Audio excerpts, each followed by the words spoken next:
queria fazer? Eu queria voltar uns steps, a gente estava falando de treino, né? Sim. A gente começou a falar um pouco de treino e migrou para a parte de testes. Perfeito. Eu queria entender como é uma semana... Eu sei que provavelmente cada posição deva ter uma estratégia diferente, mas como é uma semana média de treino de rugby? Aí você pode falar assim pra mim, eles treinam rugby X vezes por semana, fazem musculação X vezes, físio faz tanto, os treinos de rugby são assim, assim, assado, tem jogo, tem joguinhos, como que funciona uma semana média? Perfeito. Vamos começar com a pré-temporada, que a gente está aqui, né? Já fazendo exatamente isso com o masculino, o feminino está na competição, depois a gente fala um pouco da competição.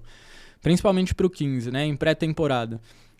De novo, essa questão da integração, né? Então, em geral, no começo do dia, a gente tem uma parte que os fisioterapeutas tomam à frente para trabalhar um pouco a mobilidade, estabilidade, algo que é preventivo. Não só isso é preventivo, né? Existem muitas formas de se prevenir lesão, inclusive o treino de força é fundamental para prevenir lesão, mas os físios começam ali a trabalhar a mobilidade, a estabilidade dos atletas logo de começo, dar uma acordada no corpo.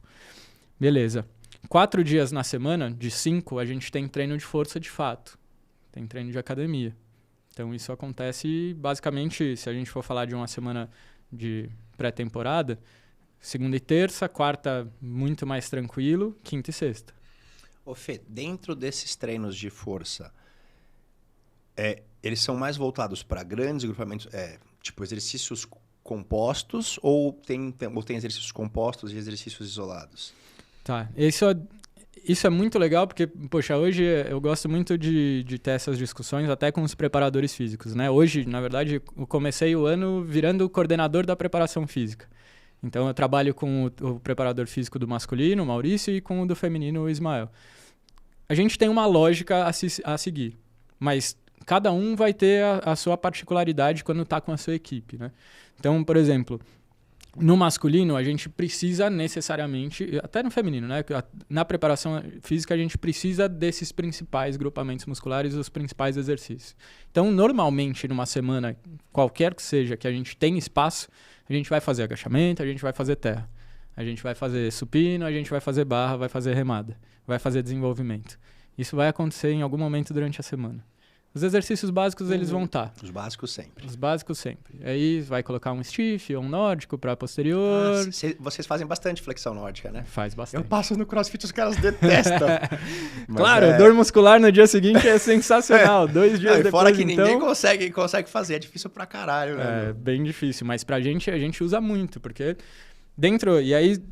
Essa lógica é muito legal de discutir entre os preparadores lá, que a gente tem bastante abertura para discutir e falar de meios e métodos mesmo, e faz parte, né? Ter mais cabeças pensando dentro do plano. Então, nórdico, por exemplo, hoje, fora a velocidade, é o exercício que mais se parece, mais previne em relação a lesões de posterior.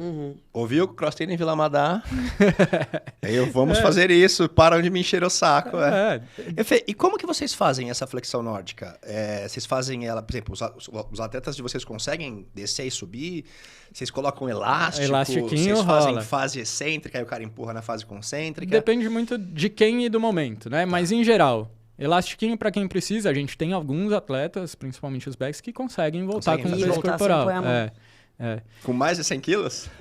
Então, os backs principalmente, né? Que são os caras levinhos, um pouco mais leves. Mas tem alguns que são, cara. Tem alguns caras que são muito focados e treinam muito bem e que conseguem desenvolver essa força. Até porque não é só não é só querer que vai conseguir fazer. Tem que conseguir, de fato, desenvolver força ali. E, basicamente, todos fazem em algum momento stiff, bastante flexão nórdica. Quase sempre vai ter alguma coisinha ali. No mínimo um isométrico para poder ajudar ali, porque posterior pra gente é fundamental. Por quê? Porque vai acelerar, alguns vão ter velocidade máxima e eles precisam se proteger. E aí, de novo, né, retomando, a gente já tem alguns trabalhos mostrando, poxa, o que ajuda a prevenir lesão de posterior na corrida? A corrida próximo à velocidade máxima. Então, isso é algo que a gente tem. Próximo à competição, ou mesmo na pré-temporada, a gente prepara para isso. Os atletas precisam, na semana ou em 10 dias, no máximo, chegar a 90%, 95% da velocidade máxima dele. Se ele ficar muito tempo sem chegar nessa velocidade, quando ele chegar no jogo, tchau. Então é algo que pra gente é bastante importante, né? Retomando os exercícios. Stiff e nórdico vai ter ali em algum momento também junto com esses principais. Esses principais eles vão acontecer durante a semana, sim ou sim. E aí depois tem os secundários, que a gente chama, ou complementares, né? Que aí, poxa, ainda mais no masculino. Se não dá, nem que seja o tempo pro cara fazer bíceps e tríceps... Todo treinador... Todo treinador fala isso, né? O do powerlifting falou também, né? Cara, tá no treino principal? Às vezes sim, porque é pela diversão. Mas em geral... Acaba uma vai lá. alternada. Vai lá. E aí, pra gente até, a gente brinca um pouco com os atletas, que é... Pô, pra levantar do chão, eles têm que levantar do chão sempre. Então, faz uma flexão fechada aí pra tríceps e tá beleza. Que aí já faz um pouco mais sentido dentro da lógica do cara dentro do campo. Então, ok. Aí a gente consegue ver lógica e, inclusive, treinar potência ali. Fazer flexão saltando burpee, e beleza. Sprawl, burpee. Isso acontece bastante. E aí depende do momento e do que a gente quer, né? Burpee às vezes rola, mas em geral fora quando a gente quer trabalhar mais resistência. E aí dentro, potência mesmo, peso corporal um pouquinho mais, salta e sobe para caixa. Steps, né? Então isso rola bastante, isso a gente tem bastante. E aí os complementares depende bastante, né? Poxa, tem uns... Eu não gosto de fazer, mas muitos precisam. Cara, vai fazer manguito. Tem que fazer. Tem que fazer os complementares de ombro, tem que fazer complementares desses ajuda a prevenir as lesões no acrômio clavicular? É difícil, né? Porque é uma lesão por impacto, né? É uma lesão por impacto que tem bastante a ver com técnica também e como se impacta, mas ao mesmo tempo o fortalecimento de ombro é bem legal. Fortalecimento de ombro e até de externo. Tem alguns caras que são bem fortes de externo. Eles fazem alguns exercícios com aquele... de pescoço? Pescoços sempre. Tem que ter, né? Sempre. Mas vocês têm aquele capacetinho que bota a anilha? Ou vocês... Uma época eu tive uma aluna que teve problema na cervical, né? E eu fiquei pesquisando, a gente fazia muito exercício isométrico na bola. Para ela funcionou muito bem, meu. Pra gente, então, aí vai da criatividade, mas todos esses exercícios. Fica com apoio no chão, fica com apoio no banco, fica com apoio na bola. Faz puxando com elástico, faz puxando com o capacetinho, ou anilha, ou às vezes até mesmo na polia. Exato. Então tem vários movimentos. Até isométrico na polia, muitas vezes a gente faz para os 4 lados, por exemplo. Então pra gente é bastante importante. O pescoço rola sempre. Principalmente o 15 aí tem que fazer porque... E os primeiras linhas, né? Que é o que a gente tinha falado. Então, imagina que ele vai estar sempre encaixado com alguém na frente dele. Então, ele tem que estar com o pescoço forte. Então, isso tá no treino dele e semanalmente ele vai fazer.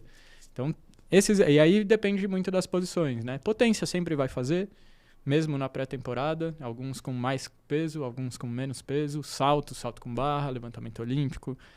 Sempre a gente coloca. Então, é algo que pra gente é bem importante. Esse treino físico, ele é antes do treino técnico?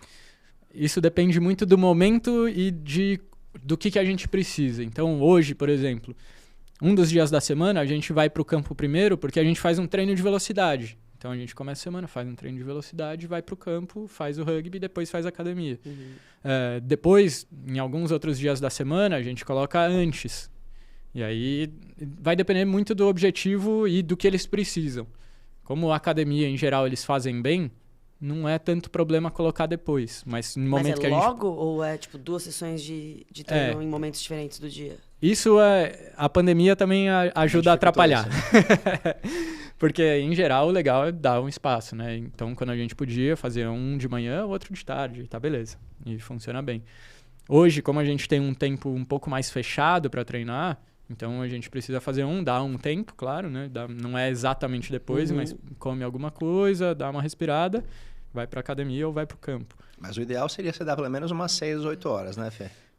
Que aí depende bastante do objetivo, né? Tá. Hoje eu gostaria muito de ter, por exemplo, sessão de manhã e de tarde. E aí você faz de manhã, dá o descanso, mas se você der 4 horas pro cara, com o almoço ali no meio, tá bem suficiente. Ele vai estar bem recuperado, vai conseguir fazer. Mas, infelizmente, hoje não é muito o que a gente tem de possibilidades. Então, o que a gente estava falando, né? Então, treinos de academia, 4 vezes por semana, um treino de velocidade com mudança de direção. Isso pra gente é bastante importante. Dentro da academia já tem os treinos de potência. Rugby nesses mesmos dias, e aí, basicamente, com equipe, uma vez por dia também, e mais 2 sessões direcionadas para o que a gente chama de unidades. Então, os forwards treinam com os forwards, os backs treinam com os backs. Uns vão fazer scrum, line, são as disputas dos forwards, e os backs tentando fazer as jogadas para aproveitar os espaços que se tem.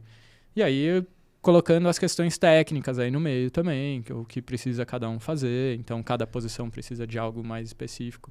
Então, hoje, de forma geral, assim, bem básica, 6 sessões de treino de rugby, mais uma técnica. 4 sessões dentro da academia, mais, dependendo de como for, uma para quem precisa um fortalecimento específico. Uma sessão de velocidade e uma de mudança de direção. E aí tem bastante treino. Dá. Então, são quantas horas? E é bem estruturado. Somando tudo. Olha, se a gente for pensar 4, 8, vai dar umas 12, 16, 18 horas, talvez 20 horas a semana, depende da semana, né? É que aí não é tudo isso que a gente vai fazer, mas é o tempo que os atletas estão lá.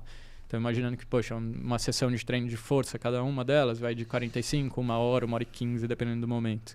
Então, já são 4 sessões aí, mais meia hora de cada uma das sessões de velocidade e mudança de direção. Então, o rugby também, 1 horinha cada um deles. Eles ficam lá 20 e poucas horas a semana. 20 horas, semana. Mas, ao mesmo tempo, não é todo esse tempo que eles estão ou no campo ou na academia. Eles precisam dos descansos. Ali mesmo, poxa, quando eles vão dobrar o treino de rugby, aí dá 1 hora, 1 hora e pouco ali de descanso entre uma sessão e outra. Ô Fê, e como é o treino de rugby? É assim, os caras vão lá e jogam, ou vocês ficam testando jogadas, testando coisas? Como funciona o treino de rugby mesmo? Isso é muito dependente de treinador, né? E de como o treinador usa esse tempo, mais uma vez, né? Como isso vai ao longo da temporada. No começo, em geral, você precisa muito mais retomar as questões técnicas.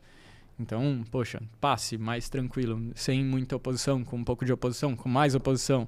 Vamos treinar tackle, porque a gente precisa treinar tackle. Um pouco mais controlado, um pouco mais aberto e depois próximo ao jogo. Então, em geral, isso vai acontecendo dentro da sessão e dentro do tempo, né? Ao longo das semanas. Então, começa com algo um pouco mais fechado e vai abrindo ao longo do treino. Começa mais tempo de fechado. Quando eu falo fechado, eu falo mais técnica do que jogo.